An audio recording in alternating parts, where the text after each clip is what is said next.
ময়দা সুন্দরী, এই সুন্দর স্মাইল কেক দেবো কি দেবো না? হ্যাঁ মোটু দাও। ঠিক আছে ময়দা সুন্দরী, আমি এটা এখানে রেখে গেলাম। আরে মোটু চলে গেছে, আমি তাড়াতাড়ি করে কেকের চোখগুলো খেয়ে ফেলি। অনেক মজাদার কেক। এখন এটার মধ্যে স্প্রে করে চশমাওয়ালা স্টিকার লাগিয়ে দিই। এখন মোটু আর কিছু বুঝতে পারবে না। ময়দা সুন্দরী, তরমুজ দেবো কি দেবো না? হ্যাঁ মোটু দাও। তরমুজ পিচ করে রেখে দিলাম।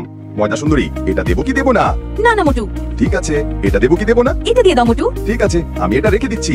আরে এটা তো ডিম, আমি ডিমকে সরিয়ে এই মজাদার চকলেট বিস্কিট রেখে দেই। ময়দা সুন্দরী, এটা দেবো কি দেবো না? হ্যাঁ মোটুর বাচ্চা দিয়ে দাও। এটা দেবো কি দেবো না? তাহলে কি এটা দেবো? ঠিক আছে দিয়ে দাও। আচ্ছা ঠিক আছে, আমি এটা এখানে ঢেলে দিলাম। ময়দা সুন্দরী, এখন তুমি সরে যাও, আমি তোমার জন্য তাড়াতাড়ি করে ডাস্টবিন ফ্লেভারের আইসক্রিম বানিয়ে দিচ্ছি। বন্ধুরা, আমি যত সময়ের মধ্যে আইসক্রিম বানাচ্ছি তত সময়ের মধ্যে যদি আপনি চকলেট পছন্দ করে থাকেন তাহলে এই ভিডিওটি লাইক, চ্যানেলটি সাবস্ক্রাইব করে কমেন্টে লাল হার্টওয়ালা ইমোজি সেন্ড করে যাবেন।